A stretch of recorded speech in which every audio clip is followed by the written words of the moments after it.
Okay, before I call it a night, I had a request to spall some obsidian. So I've got some stuff here. I think this is obsidian. Got two. I know what this one is here. We'll see what this one is.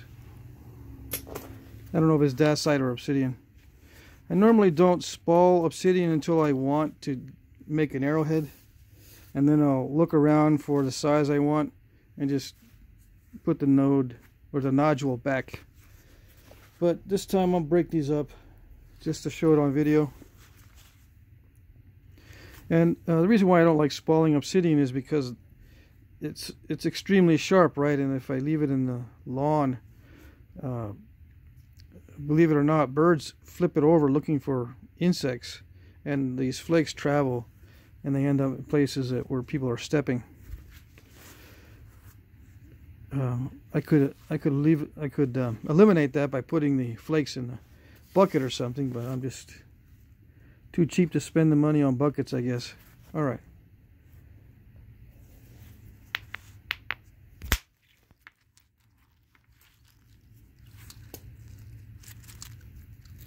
This one looks like it might be dacite, or silver sheen type stuff.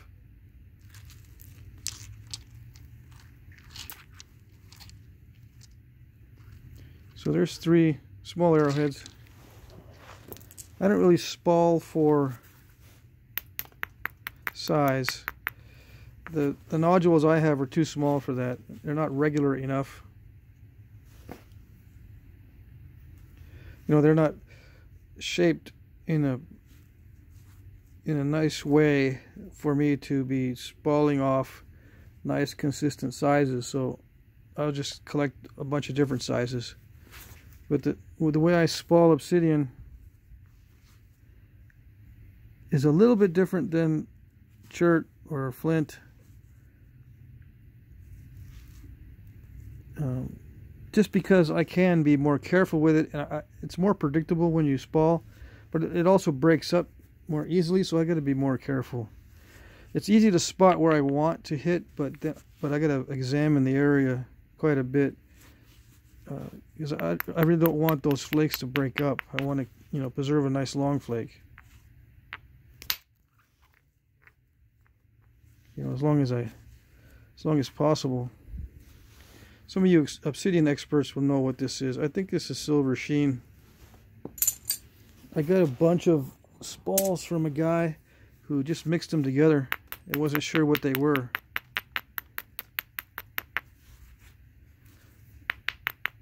He just said, I'll send you a bunch kind of mixed types. Yeah. So I can get one good point out of this, right? One good atlatl dart point or a knife. And then these are good for arrowheads down there, those smaller ones. Not much waste because I can pretty much plan on where I want to hit. And of course, if you have a nice platform,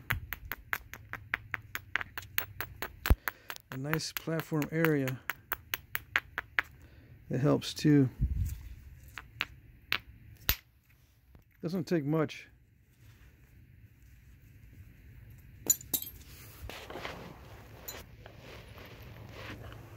Now, you know, obsidian is the sharpest, right?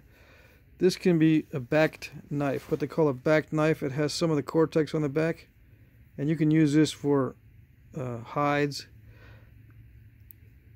or starting an initial cut when you're skinning, and then put it aside. You don't want to use this edge too much. It will get dull fast, but it's extremely sharp, and it's nice to have a backed flake like this, so you can put a little bit of pressure on there without worrying about cutting yourself. So I would use this maybe to cut hides into strips, green hide into strips, you know, very carefully.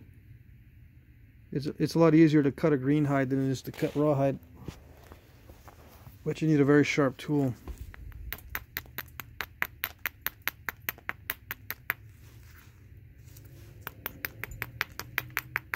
And that's just an example. You know, you cut green hide into strips to make ropes and stuff, or lashings. If the hide's thin enough, you can use it for wrapping arrowheads. Right, so I'm going to try to take a flake off of here.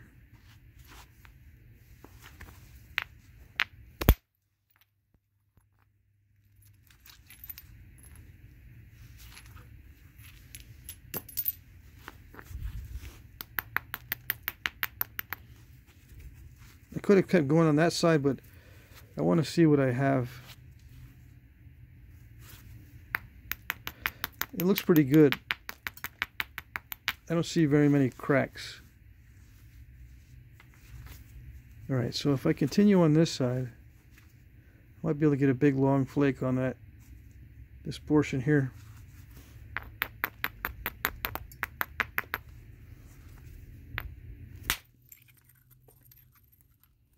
Well, it's kind of long, but it's thicker than I wanted.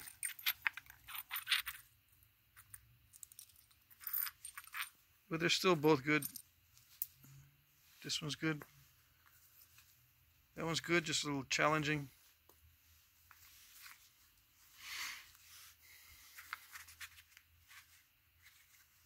I think I have a piece of glass down in the bottom of this thumb here, in the glove.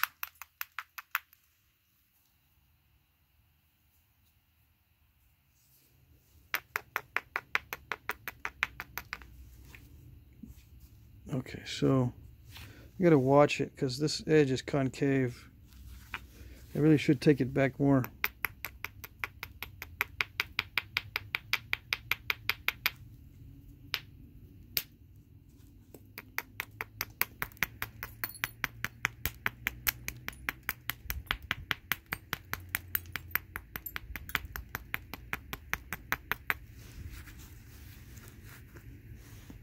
See the difference now? It's still a little bit concave, but it's better.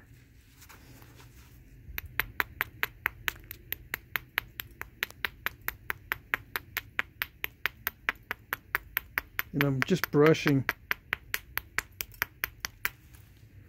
It's usually enough to knock off some thin flakes to get it convex. So that's better. That's probably just, it's straight, right? But it's probably good enough.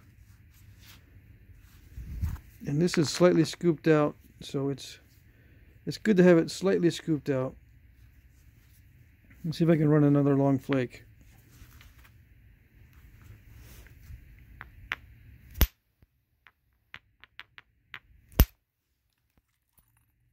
Yeah, that was pretty good. And I can use this top flake too.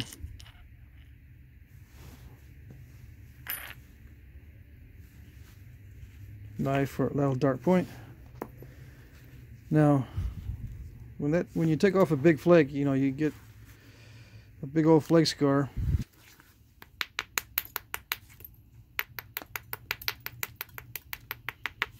That bulb of percussion was kind of big.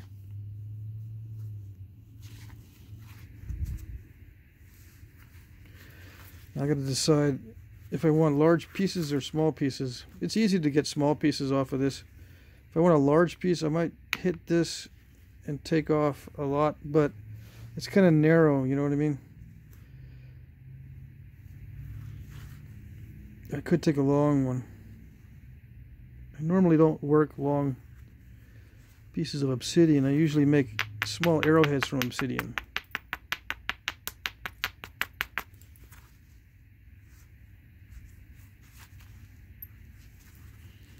I could take some off of there, but those are going to be very small.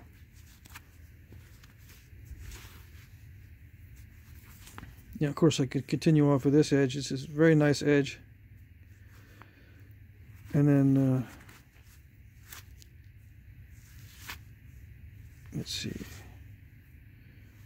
You also have to keep in mind, or you don't have to, but keep in mind what the last piece that you have is going to look like, what your final piece is going to look like. If you want to work a big biface, now's the time to flatten one side and then knock off turtleback, this big turtleback somehow, and then end up with a big workpiece.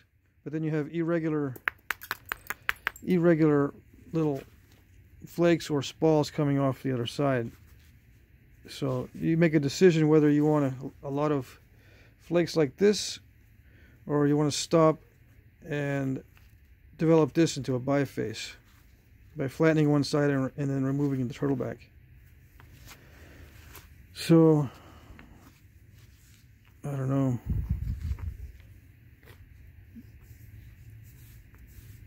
This is really nice material. I like that sheen. Let's see.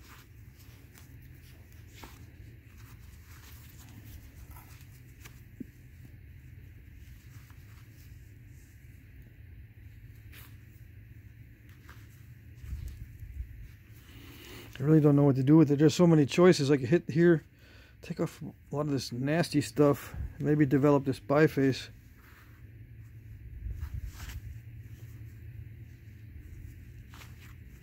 There's not much I can do here. I mean, I could start developing, I could use this whole area as a platform and then start developing flakes going in this way, but I'm going to lose some on this side. Just little short ones. I don't want to have a bunch of little short ones. And then that's gone, so that it's not going to be a big biface.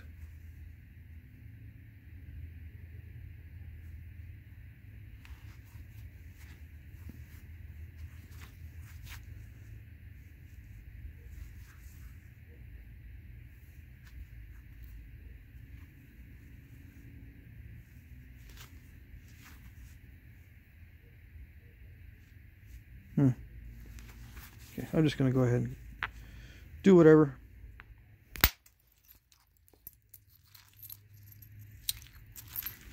Not too bad. A little challenging because of that piece that came off of there.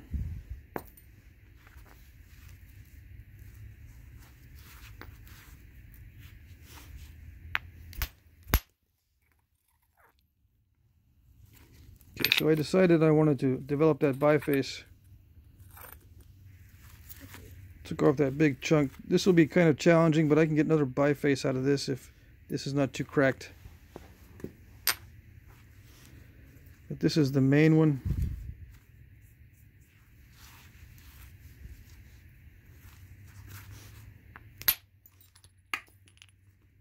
It's a nice flake. Too bad it snapped.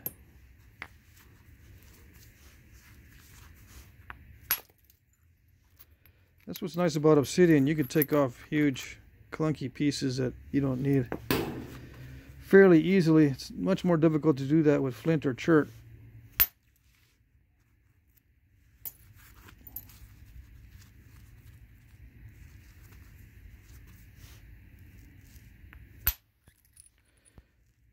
I can use that for an arrowhead. So at this stage I'm developing this biface.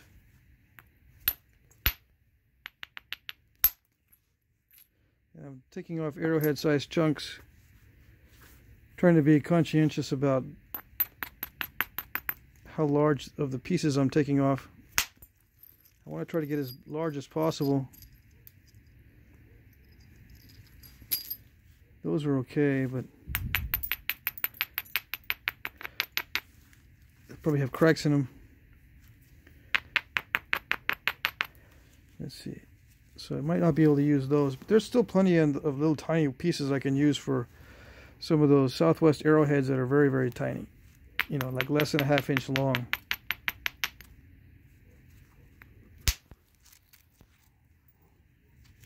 And there's probably an arrowhead in that piece for those Southwest arrowheads that are very small.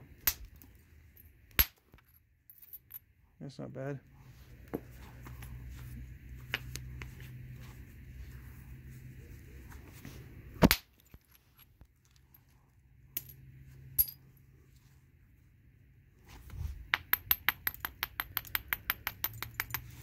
So if I haven't stated it already, I developed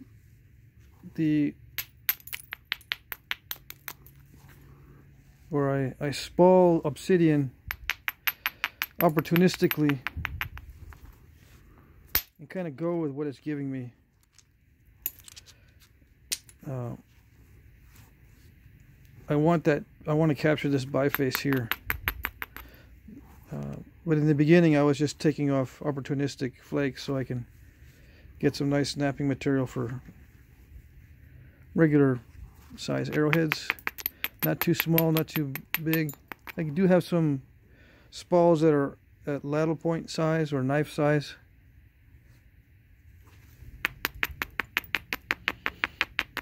I don't know if I would have been able to get all knife size spalls out of this piece. Okay, so I'll leave it at that, because now I got to refine it much more carefully, you know what I mean? I don't want to be using aluminum. I'll probably use some antler on it to thin this biface down. Okay, so that's what I would end up with after spalling. Now this one here, when I have something like this that looks like it might be dicey, I'll just try to trim it up. That was already cracked.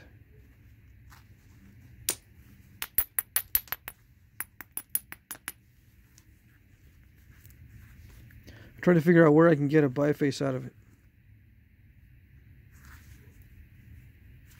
This area here is all messed up, so I probably, it won't be too bad if I lose that area. Well, that solved that problem. I hit it there because I was hoping it would crack in here, you know, along this seam, but there was another seam in here.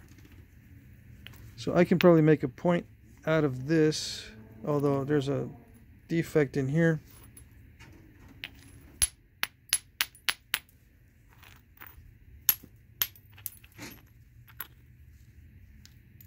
Like there's probably a point in there somewhere. All right, so that's okay. This one is a little more challenging. Let's see.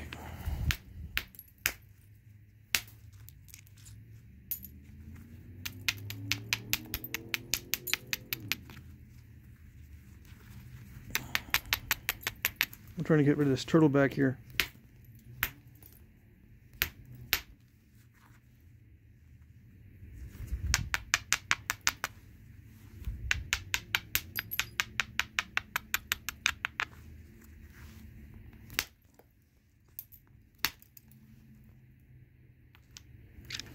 Okay, so there he goes. Now I can, this is a lot better.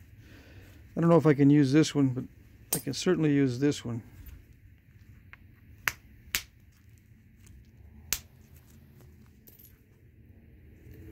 That piece looks like, that little defect looks like it might not go in too far. Okay, so I can use that. All right, on this next one, I think I still have time. The way I would develop this, it's already kind of flattish, so I might just start as developing the biface right away. Because if I try to spall this into little flakes, they might be too little.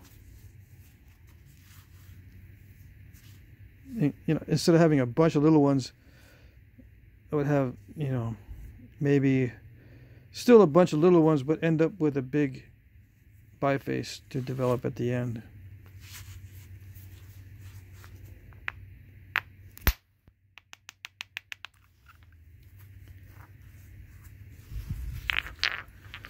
All right, so this has got some bands in it. Now normally those don't affect the knapping, but it might. They seem pretty solid. I mean, they seem like they won't present a problem. It feels like high quality. Usually when it's this glossy, it's flexible and not too crumbly.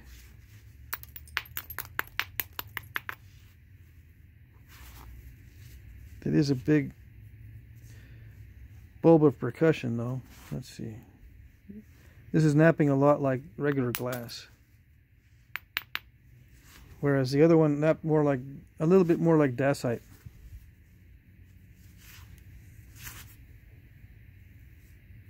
This is a lot more glass-like.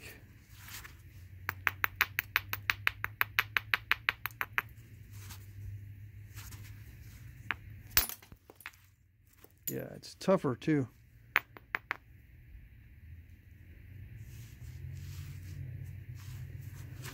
Let's see. I might change the strategy on this one. I don't know if I'll be able to take off big old chunks or not.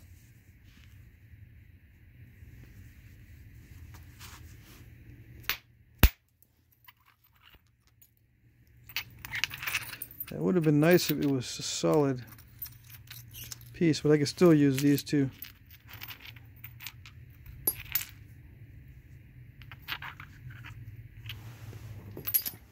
But what I'm doing is I'm trying to develop a biface out of it, and then whatever I get is just a bonus as far as flakes go.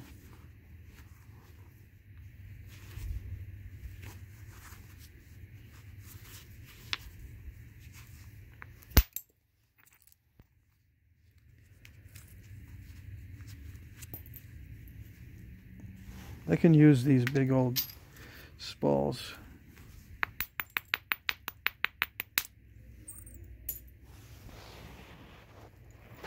It's got some nice color to it.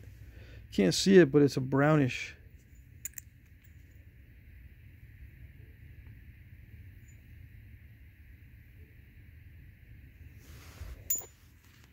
Looks like very high quality stuff. If it wasn't for those bands, I'm not too sure about those bands, if they're going to interfere with the knapping or not.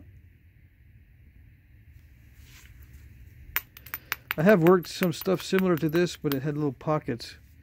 And not really these bands, these layers, it looks like.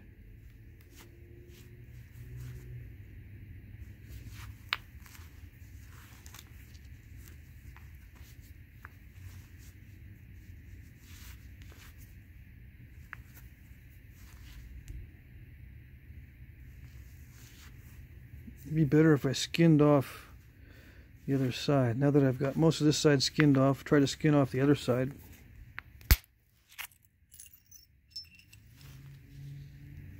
Well, that's interesting. It's got color variations in it, or translucency variations. Some of it's very translucent.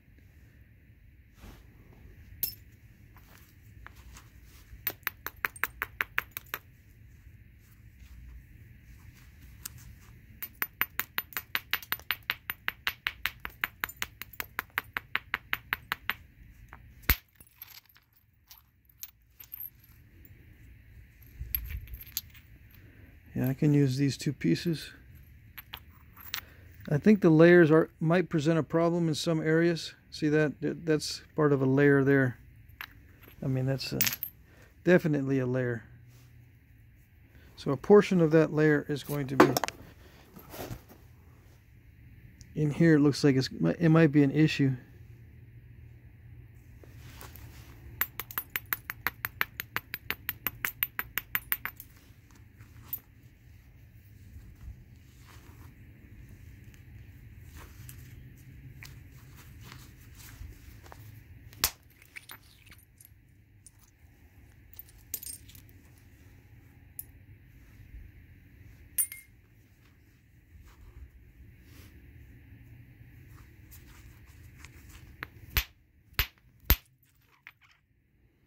Now, I'm not paying attention to where those layers are.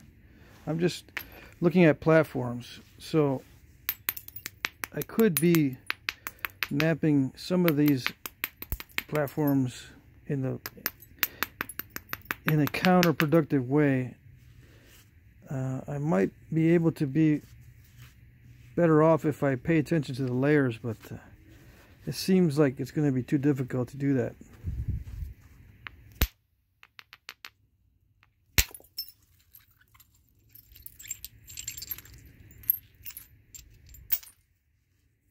I wanted to go more toward the middle.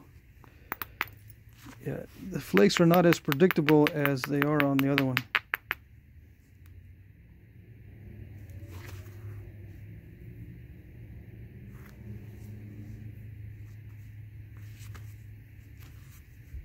On the other piece I just spalled.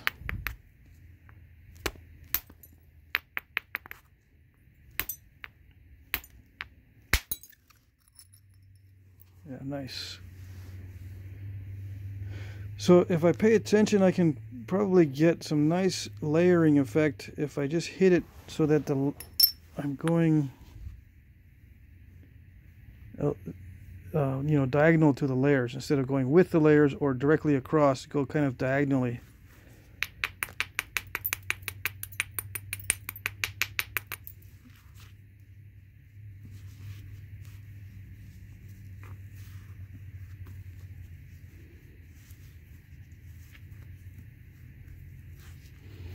Because I don't know, I'm going to probably end up with pieces that are too small if I do that.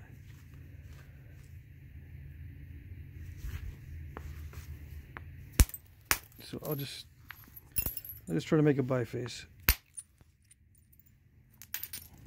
And just keep what I got left over without being too picky about it.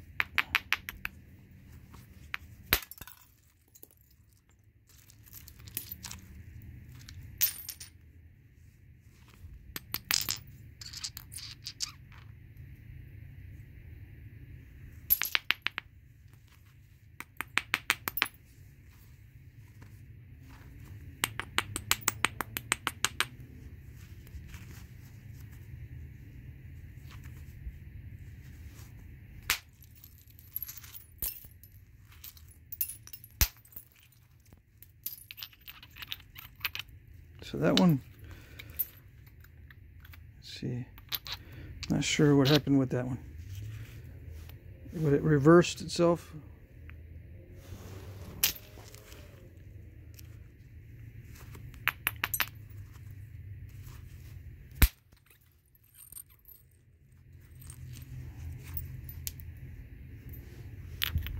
Now, am I in the frame when I'm doing this? Let's see. I can tell I might have some issues in here, but we'll see. That biface is getting smaller and smaller.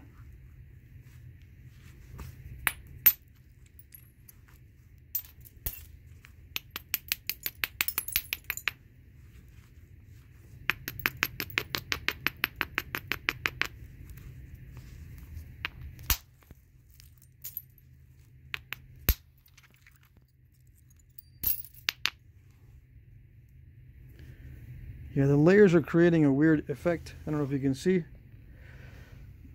See how it's creating a weird effect? It would be kind of cool if I could capture that in a point, but I don't think I'm good enough to do that. So, yeah, this one, some of these pieces are going to be a big challenge. Like, I don't know if I can even use this piece. I can already see issues in the middle. Some weird internal cracking. But this is looking like a fairly decent biface. So I hope that kind of gives you an idea of how I spall Obsidian.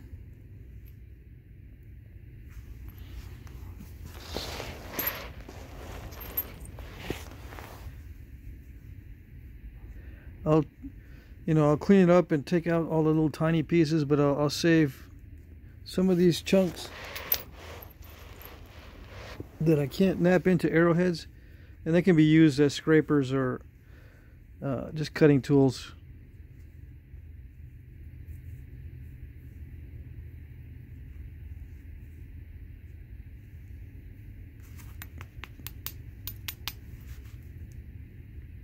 Maybe. Scrapers on wood, they wear out pretty fast when you're scraping, so you have to switch out flakes quite a bit, especially if you're doing like a dozen arrows and you need to shape them all down, or a bow. You'll go through more than one of these scrapers.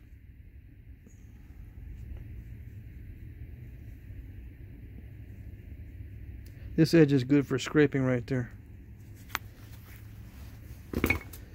So I probably would not nap this into an arrowhead because there's a lot of issues, it looks like, but it can be used as a scraper. I'm going to show you the shavings. This is mulberry, I think. No, it's elm. But I just use just use that edge there.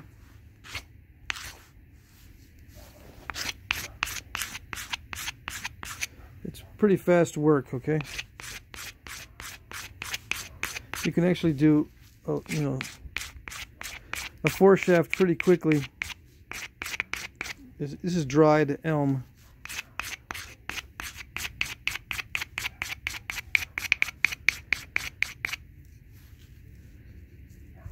Let's see, I'm going to try to take it down so you can't see that line there.